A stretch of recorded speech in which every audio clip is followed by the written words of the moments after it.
Setiap kita tidak akan luput dari persoalan seperti yang dibahas di pertemuan lalu.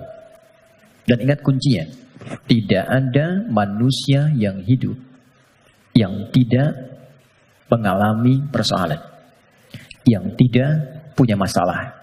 Itu mustahil. Quran surah kedua ayat 155 sampai 157. Allah menegaskan, saya sedikit menyingkat apa yang telah dibahas di pertemuan lalu. Walanabluwannakum bisyai. Setiap yang hidup pasti aku akan uji dengan beragam ujian kehidupan. Perhatikan cara menerjemahkannya. Untuk meningkatkan kualitas hambaku melalui ujian itu. Jadi, posisikan ujian adalah sebagai tes dari Allah yang menjadi fasilitas bagi kita untuk meningkatkan kualitas kehidupan. Itu poinnya. Ragamnya kata Allah bisa banyak. Minal khauf, kadang ada kegelisahan, kekhawatiran akan apapun. Kekhawatiran di rumah tangga, kekhawatiran di pekerjaan, kekhawatiran di kehidupan sosial, dan lain sebagainya. Wal ju', rasa lapar, apapun bentuknya. Wa naqsim minal amwal, harta berkurang. Ada hal-hal yang biasa kita nikmati menjadi tidak kita dapati. Wal anfus, diuji dengan penyakit sampai ada yang menggoncang jiwa, bahkan sebagian kerabat mungkin yang paling dekat dengan kita meninggalkan kita dan wafat. Wathamarat, ada hasil kerja keras yang telah kita titi sekian lama ternyata diambil oleh orang lain. Wabasyiris sabirin, dan berikan kabar gembira. Ternyata desain ujian itu akhirnya kebahagiaan. Jadi kalau kita menjalani semua apa yang Allah ujikan kepada kita itu dengan benar, itu endingnya itu bahagia. Endingnya kebahagiaan, kenyamanan, ketentraman, kedamaian. Jadi desain yang kedua, masalah kehidupan itu disiapkan oleh Allah. Bukan ingin membuat kehidupan seorang hamba bermasalah. Tapi untuk satu, meningkatkan kualitas kehidupannya. Yang kedua, menghadirkan kebahagiaan sejati yang mengiringi aktivitas hidupnya. Untuk logika yang pertama, supaya mudah dipahami, bukankah setiap anak-anak kita yang belajar di sekolah harus melewati ujian sebelum dia lulus? Bukankah ujian itu parameter untuk menguji kenaikan kualitas pengetahuannya? Maka hukum ini, kaidah ini, logika ini tempatkan pula dalam ujian yang Allah berikan kepada kita. Anggaplah kita menjalani aktivitas kehidupan dan memang itu nyata adanya. Lalu ada tantangan yang dengan itu akan meningkat keadaan diri kita. Bertambah kesabaran, bertambah mentalitas. Semakin keluar air mata, semakin siap kita menghadapi tantangan berikutnya. Dan sudah tidak ada air mata lagi yang dikeluarkan. Karena sudah melewati batasnya. Kemudian akhirnya kebahagiaan. Setiap kita pasti punya masalah. Kan? Apapun jenisnya. Tapi kata Allah, siapapun Anda, ketika mendapati ujian dari persoalan itu, aku sudah siapkan solusinya. Dan kalimatnya menggunakan ja'ala loh. Ja'ala itu gak main-main, lekat. Jadi seakan Allah ingin katakan begini, setiap aku titipkan ujian untuk meningkatkan kualitas hidupmu, saat yang bersamaan, ini sudah ada solusinya.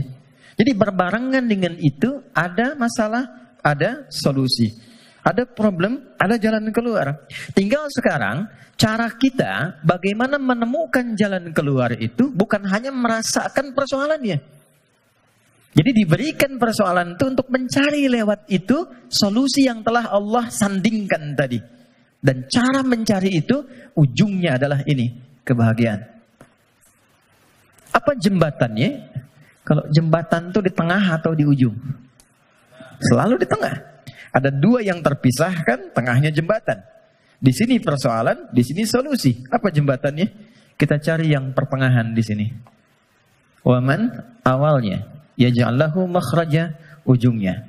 Tengah-tengahnya, yattaqillah. Takwa kepada Allah. Allah berikan satu kalimat saja yang bila ini diimplementasikan sempurna, maka endingnya bahagia di setiap situasi yang kita jalani. Takwa. Kalimat yang mudah untuk diucapkan dan butuh tantangan ketika dijalankan. Saya tidak ingin mengatakan sulit, karena nggak ada yang sulit yang Allah berikan.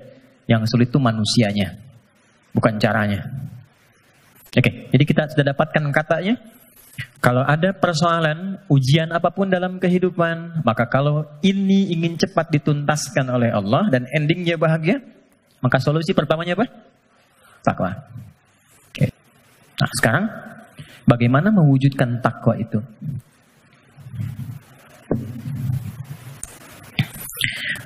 Teman-teman,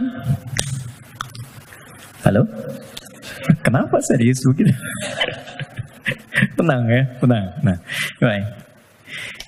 Sekat ini terhambat karena ada penyebab.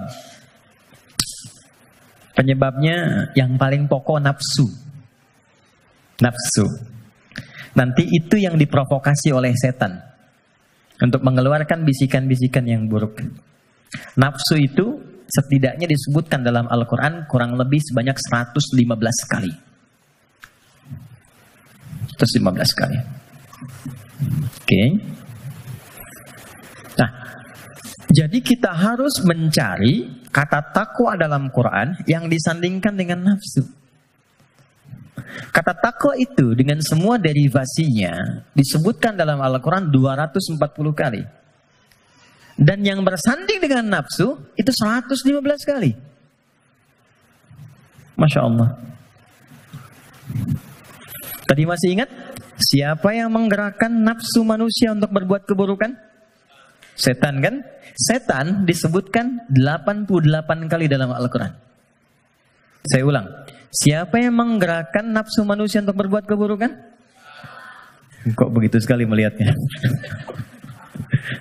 Setan disebutkan sebanyak 88 kali dalam Al-Quran.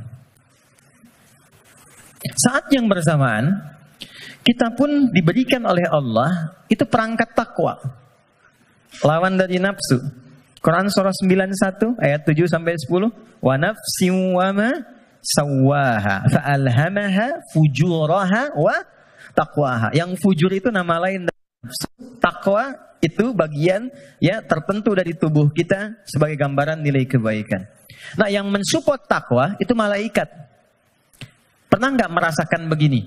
Ketika azan berkumandang, Allahu Akbar, cepat sudah azan, siap-siap. Pernah merasakan itu? Nah, itu yang bisikan malaikat. Pernah nggak ada bisikan begini? Ketika misalnya melakukan satu perbuatan atau terfikir untuk berbuat yang tidak benar, ingin berdusta pada pasangan, hati kecilnya mengatakan jangan lakukan, itu nggak benar. Pernah ada begitu? Itu bisikan malaikat. Teman-teman, malaikat disebutkan dalam Al-Quran sebanyak 88 kali.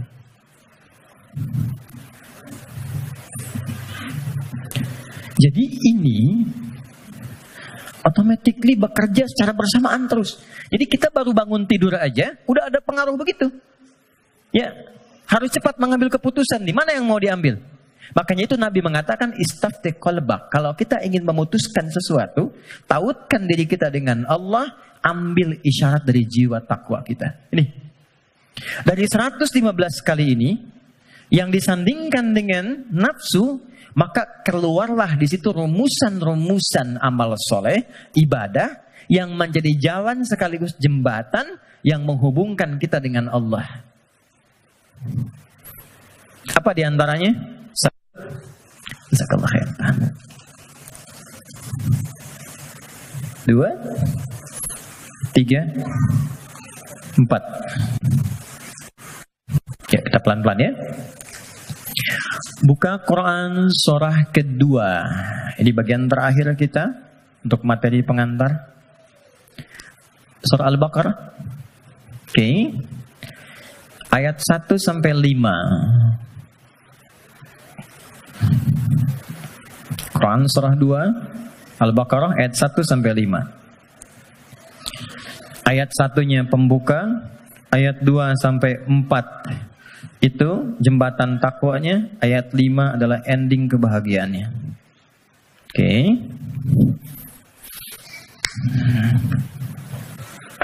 Ya, kita mulai. Pembukanya Allah sampaikan Alif Lam Mim. Aku akan berikan informasi dari firman-Ku yang mudah untuk dipahami, mudah untuk dibaca, mudah untuk diamalkan, semudah engkau mengucapkan alif, lam, dan mim. Alif yang keluar di lisan, a dari rongga di sini, lam sampai di lidah, mim sampai di bibir. Semudah engkau berucap, semudah itu pula Quran bisa dibaca, dipahami, dan diamalkan.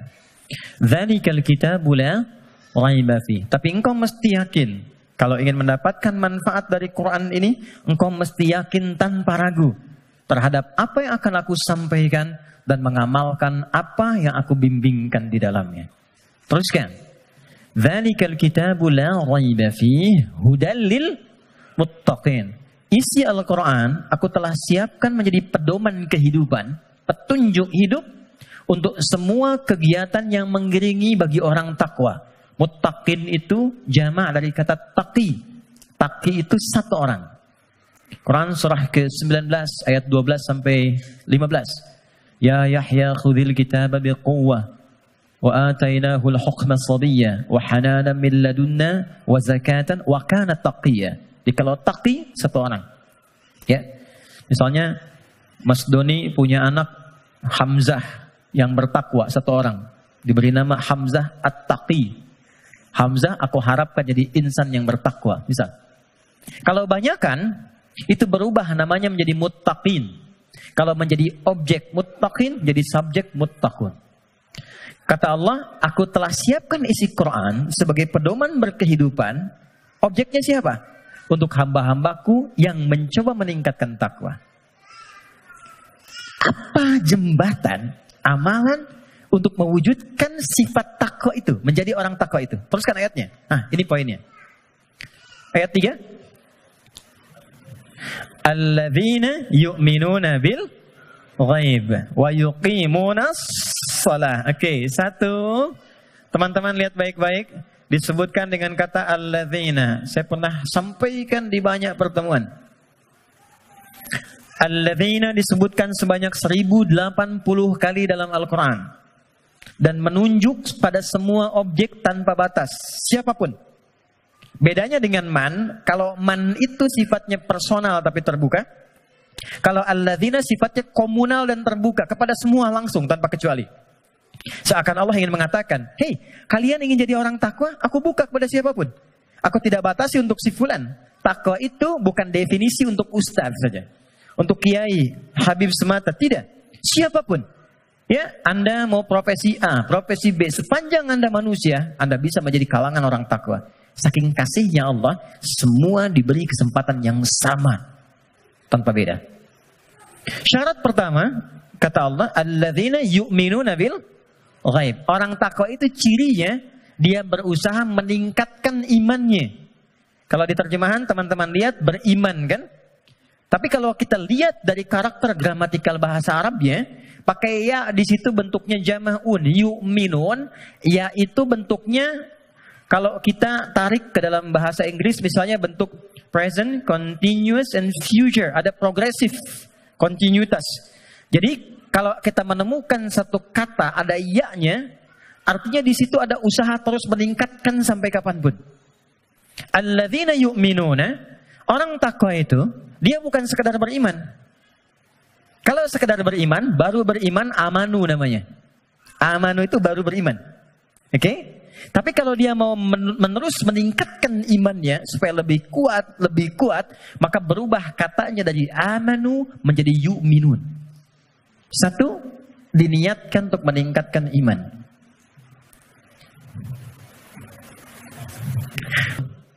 Jadi kalau ingin menjadi manusia takwa yang dimudahkan segala persoalan kehidupannya, ini kan eksklusif. VVIP, nggak semuanya orang bisa. Hal yang pertama dilakukan adalah niatkan untuk meningkatkan iman dulu. Naikkan imannya. Jalannya bagaimana? Amalannya langsung. Cara meningkatkan iman itu satu. Wa yuqimunas shalah. Satu, salat. Sebentar. Oke. Coba lihat di mushafnya, tulisannya mesti begini. Nah, harus begini. Yuqimunas sholata. Enggak boleh beda. Harus begini. Karena nanti ada yang begini. Gini. Ada yang begini, salawat. Kalau yang begini, artinya sekali, tunggal. Kalau yang begini, artinya salat fardu, 5 waktu. Contoh Quran surah kedua Al-Baqarah ayat 238. Hafidhu 'alas salawat. Bentuknya begini. 5 waktu. Kodenya boleh dicatat 24434. Yang 5 waktu 24434. 2 salat subuh, 4 salat zuhur, 4 salat asar, 3 salat maghrib, 4 salat isya. Ini.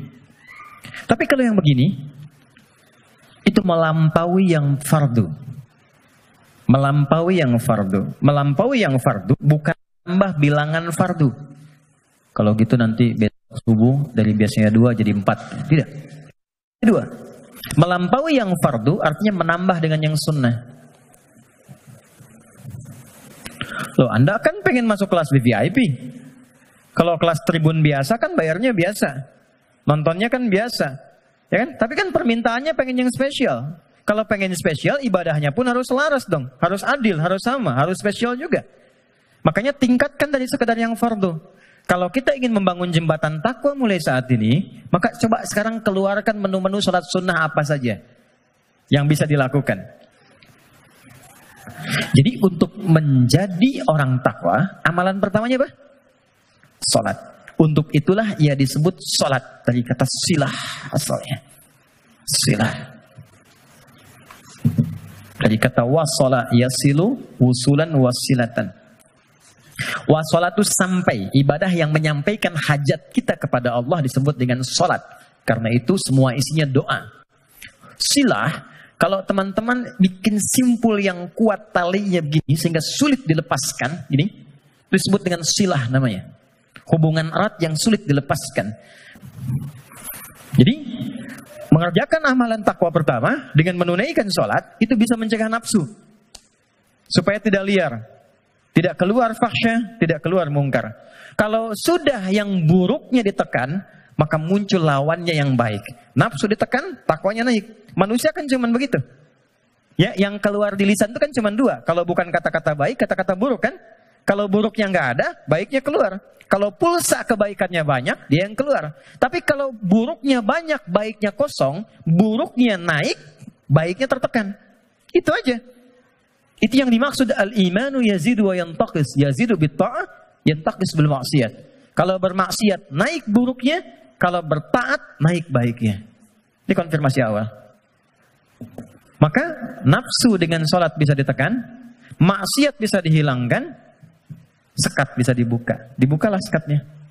Ini. Pelan-pelan. Maka demi Allah saya katakan ya, sejahat-jahatnya kejahatan yang pernah diperbuat oleh penjahat. Sejahat-jahatnya kejahatan yang pernah diperbuat oleh penjahat. Itu akan sirna dan tuntas dengan menunaikan sholat yang benar ditunaikan. Karena itu hal pertama yang dilakukan oleh orang-orang yang ingin membuka lembaran hidupnya dan dia bangun hubungan baik. Demi Allah saya katakan, sholat. Larinya ke masjid. Dan lihat apa yang terjadi. Yang pertama Allah berikan bukan dunianya dulu teman-teman. Bukan dunia. Anda punya masalah, terlilit utang piutang dan sebagainya. Bukan dilunasi utangnya dulu. Tapi ditenangkan dulu hatinya. Nanti dari situ bisa membaca esensi kehidupan. Kemana sebetulnya hidup saya ini? Diajari nanti oleh Allah. Pola hidupmu salah selama ini. Makanya terjebak begini. Apa belum tiba waktunya kau menjadi orang yang baik? Apa enggak lihat orang-orang dulu yang pernah dulu begini, lebih buruk dari kamu, sekarang dia bisa jadi orang baik. Maka ditampakkan kisah si fulan, si fulan, si fulan. Enggak sengaja lihat YouTube, keluarnya malah sesuai dengan apa yang kita butuhkan. Dibuka. Nanti setelah sadar, keluar air mata tuh. Tenang, lapang, tiba-tiba ada orang datang di samping. Yang sudah lama gak kita kenal tuh. Kata orang teman lama, bro kamu kemana aja? Lama. Apa pekerjaan sekarang? Cerita ngobrol, udah ikut saya aja. Pelan-pelan ikut berubah masalah selesai tanpa terasa. Ada yang sedang tobat, sujud, selesai ternyata husnul khatimah, wafat. Itulah salat. Jadi yang pertama yang Allah berikan lewat ibadah salat itu untuk membahagiakan dulu. Kebahagiaan yang dirasakan setelah tuntas mengurai satu persoalan itu disebut falah namanya. Falah. Karena itulah panggilan salat disandingkan dengan panggilan falah. Dengarkan suara muazin yang nyaring berkumandang itu. Hayya 'alas shalah. Setelah itu apa? Hayya 'alal falah. Itu kalau kita memahami makna falah dengan pendekatan ini, demi Allah saya katakan, tidak ada yang paling indah kecuali kebahagiaan ketika mendengar suara muadzin itu. Itu yang menjadikan sahabat Ali bin Abi Thalib sudah gemetar ketika mendengar suara adzan.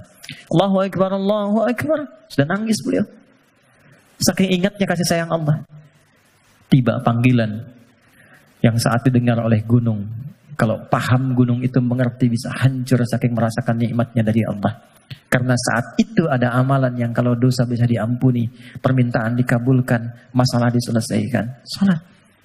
Kalau paham dengan ini, gak ada orang meninggalkan sholat. Yang ada pengen sholat terus. Kedua, harta. Harta. Jadi ada skema lewat ibadah fisik berupa sholat.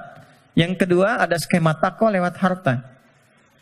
Ternyata harta itu bukan sekedar kenikmatan yang menjadikan kita nyaman dalam menjalani kehidupan dunia. Bukan semua fasilitas dunia, bukan. Tapi itu juga bisa menjadi perangkat yang mengentaskan solusi dari masalah yang dialami. Apa bentuknya nanti? Ada skema infak. Ada skema zakat. Teman-teman hati-hati dengan zakat ya. Karena sangat sensitif. Anda sengaja tidak berzakat, maka jadi racun hartanya. Bisa merusak kepada yang lainnya. Itu. Apalagi terwariskan nanti. Jadi makanan dimakan oleh anak atau siapapun, ya harus hati-hati. Infak, itu nilainya tinggi. Infak itu bukan sekedar menghadirkan pahala yang sangat luar biasa. 700 kali lipat paling sedikit. Jangan dibatasi di situ. Al-Baqarah ayat 261. Ya, masalul ladzina yunfiquna amwalahum fi sabilillahi kamathali habbatin ambatat sab'a sanabil. 1 jadi 7. Fi kulli sumbulatin mi'atu habbah kali 100. 1 kali 7 kali 100, 700 kali lipat. Itu maksudnya pahala ya. Pahala, bukan perkalian feedback ke kita, bukan. Jangan bayangkan begini, kalau saya infak 1000, balik 700.000. Bukan begitu cara memahaminya. Itu nggak tepat. Yang dimaksud, Anda mendapatkan 700 kali lipat pahala di akhirat nanti. Jarak satu keduanya 500 tahun. 2 ketiga 500 tahun. Itu di akhirat. Di dunianya dapat apa? Nah, di dunia itu pancaran keberkahan. Di antara pancaran keberkahannya ada 2. 1, memberikan tambahan barokah kepada Anda yang nilainya lebih daripada apa yang Anda berikan. Minimal 10 kali lipat. Misal, dijaga dari sakit yang kalau berobat nilainya sekian. Dijaga dari musibah yang kalau dialami keluarnya mesti sekian. Itu. Yang kedua ini yang paling menarik. Infak dengan harta itu kalau diniatkan sesuai dengan keinginan yang kita mohonkan pada Allah, itu bisa mengentaskan persoalan yang sedang dialami. Itulah wasilah tawassul dengan harta. Rumusnya Quran surah ke-5 ayat 35. Saya pakai Quran, jadi nggak bisa dibantah. Ya ayyuhalladzina amanu taqullah. Hai orang-orang beriman, tingkatkan takwamu kepada Allah, wabtaghu ilaihil wasilah, dan cari wasilah dalam rangka menunaikan takwa itu. Apa wasilah diantaranya? Bisa menggunakan harta. Harta. Yuk, saya kisahkan dengan singkat, cepat sekali. Kalau mau infak, coba yang pertama, ini nasihat saya dari Quran. Orang pertama yang kita tuju kalau ingin berikan infak, orang tua. Siapa? Orang tua. Berikan yang terbaik yang mampu kita persembahkan. Itu ada di Quran surah kedua ayat 215. Yas'alunaka madza yunfiqun. Mereka banyak berkonsultasi bertanya pada Muhammad apa yang harus diberikan kalau pengen infak. Dijawab oleh Quran dengan 2 jawaban. Qul ma anfaqtum min khair. Katakan kalau ingin infak, kaidah pertama yang terbaik. Misal, Anda beli mangga 5, ibu masih ada, Berikan yang paling besar, yang paling bagus, yang terbaik itu buat ibu. Kalau mau dibagi. Contoh aja. Kemudian lil walidain. Urutannya kalau ingin diberikan, satu yang pertama orang tua. Belakangnya nanti ada 4 lagi. 5 golongan utama. Wal aqrabin, kerabat terdekat. Wal yatama, orang-orang yatim. Wal masakin, orang-orang miskin. Wabnis sabil, orang yang kesulitan di perjalanan. Tapi yang pertama orang tua. Jadi teman-teman, kalau orang tua masih hidup, apa yang bisa dipersembahkan walau tidak diminta. Sedang ada masalah misalnya kan, mohon kebaikan pada Allah, bikin makanan datang pada orang tua, minta doanya. Ini sederhana tapi dalam, minta doanya. Ada kitab namanya Al-Adabul Mufrad karya Al-Imam Al-Bukhari. Dikisahkan seorang berkonsultasi pada Ibnu Abbas radhiyallahu taala anhuma, pengen taubat, dosanya banyak. Apa jawab Ibnu Abbas? Ibu masih ada nggak? Ada katanya. Udah, pulang aja, berbakti pada ibumu. Sayangi ibumu, buat beliau merasa senang terus. Tanya lagi orang ini, kenapa mesti ibu? Kata Ibnu Abbas, saya tidak pernah mendapati di Quran dan keterangan Nabi yang terbaik dari bakti kepada ibu untuk mengentaskan semua masalahmu. Dikonfirmasi di Al-Bukhari, ada orang sedang bekerja, tiba-tiba hujan turun, dia berteduh masuk ke dalam satu gua. Tiba-tiba menggelinding satu batu besar. Ini kisahnya viral. Nutup mulut guanya. Dari 3 orang ini sepakat, kita berdoa sama Allah, karena udah gak mampu dorong. Minta sama Allah, tawasul lewat amal. Dengan amal itu kita mohon supaya dibebaskan dari sini. Amalnya yang dimintakan. Maka sepakat ketiganya memohon. Di antara ketiganya itu, ada orang yang bercurhat demikian, ya Allah, Engkau maha tahu sebelum aku sampaikan. Aku punya ibu ya Allah, yang Engkau maha mengetahuinya. Dan aku bekerja. Tidak pernah aku pulang ke rumah sebelum aku berikan dan aku siapkan susu untuk menu malam ibuku. Dan tidak pernah aku tidur sebelum aku minumkan sendiri susu itu di mulut ibuku. Satu kali, begitu beliau pulang, ibunya sudah tertidur. Maka, beliau tetap membuat susu, dipegang itu susunya sampai ibunya bangun. Dan ibunya sudah sepuh, jadi nggak sadar kalau anaknya itu sudah lama datang, sudah lama nunggu dan berdiri. Ibunya belum merasa tidur, bangun, saya minumkanlah susu itu kepada ibunda tercinta, tanpa pernah cerita sedikit pun bahwa aku sudah berdiri lama di samping beliau. Diminumkan, baru tidur. Ya Allah, jika memang ini menjadi wasilah dari amalku yang bisa menjadikan kami terbebas dari kungkungan batu ini, mohon bebaskan kami dari kungkungan batu ini. Demi Allah, begitu didorong sedikit, keluarlah. Menggelinding. Dan ibu nggak ada batasnya. Cari. Termasuk saya sekarang gitu. Saya kalau mau belajar tuh saya niatkan, ya Allah, untuk memuliakan ibu. Masih hidup. Dan mohon pahala diakhirkan pada ayah untuk menerangi di alam kuburnya. Dan selalu bertambah kebaikan-kebaikan itu. Yang terakhir Quran. Walladzina yu'minuna bima unzila ilaika wa ma unzila min qablika. Nah, dekati dengan Quran. Ya, saya lihat banyak anak-anak tuh ya. Dekatkan dengan Quran. Walaupun anak-anak yang belajar Qurannya, antum akan dapat berkahnya. Akan dapat kenyamanannya, ketenangannya. Coba tuh, yang di RKM tuh, ya, yang meluangkan waktu dan sebagainya. Memang awalnya lelah, capek, tapi ketika nggak ada libur, ada yang hilang tuh. Nanti ada kenyamanan, ketenangan, kebahagiaan, apalagi pas wisuda dan sebagainya. Tapi yang paling ingin saya sampaikan, ini sudah nyata. Kalau Quran sudah ada di lingkungan kehidupan, maka rumahnya jadi cahaya, ketenangan akan datang. Saya pernah diminta kedutaan Saudi 2018 untuk menjadi Amirul Hajj. Berangkat, mimpin rombongan. Saya kira siapa hampir 500 orang. 2/3-nya anak-anak kecil penghafal Quran. Ternyata yang digendong bapaknya, ibunya, temannya, gurunya. Yang hafal Quran anaknya, bapak ibu yang nabung bertahun-tahun, puluhan tahun, nggak keluar itu dan kuota nggak dapat, itu berkahnya lewat anaknya. Ada di Jakarta itu di Kemang, disebut nama lah. Ada Fitra namanya. Orang mengatakan terbatas, bicara lambat, pergerakan, nggak bisa jalan, ya normal begitu. Tapi dia menghafal Quran, setoran. An-Naba berapa ayat? Yang paling menarik, Allah titipkan dapat hadiah umrah, berangkat dengan ibunya. Ibu udah nabung dan segala rupa, gak punya biaya. Demi Allah, sampai di Madinah, sampai di Mekah, dari sejak Madinah sampai tawaf di Ka'bah itu di Mekah, ibunya gendong anaknya. Padahal sudah kami kirimkan santri dan juga mutawif untuk gendong itu. Ibunya nolak, enggak. Bu, ibu kan yang mengandungnya, udah bawa dia. Kenapa sekarang masih digendong juga? Justru saya bersyukur kepada Allah dengan adanya fitrah ini. Dialah yang telah membawa saya ke sini. Maka biarkan saya menggendongnya sebagai syukur saya kepada Allah. Ya.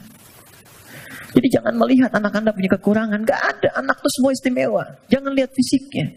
Jangan lihat perilakunya. Ada keistimewaan yang Allah titipkan di dalamnya. Boleh jadi keberkahan itu di anak Anda. Solusi itu di anak Anda. Bukankah Anda kadang punya masalah lihat anak jadi tenang lagi? Pulang dari kantor lihat anak merajaah, anak menunggu, anak memanggil, Anda ceria lagi. Dekatkan mereka dengan Quran. Gak ada yang paling indah kecuali Anda pulang dari pekerjaan. Dibuka, anak Anda yang 4-5 tahun tiba-tiba mengatakan amma yatasa'adun anin naba'il azim. Anda lihat dari belakang. Demi Allah, kecuali Anda mengejarnya, nunggu di belakang. Anda peluk dia dan keluar air mata itu. Gak ada yang paling indah. Dan itu mahal. Apalagi ketika anak Anda telepon, Papa. Dia gak bisa berkata-kata. Kenapa, Nak? Aku telah selesai hafalan 30 juz. Udah. Kontrak sebesar apapun gak akan bisa membeli itu. Jatuh Anda sujud. Kharru sujadan. Sujud. Takwa itu simple.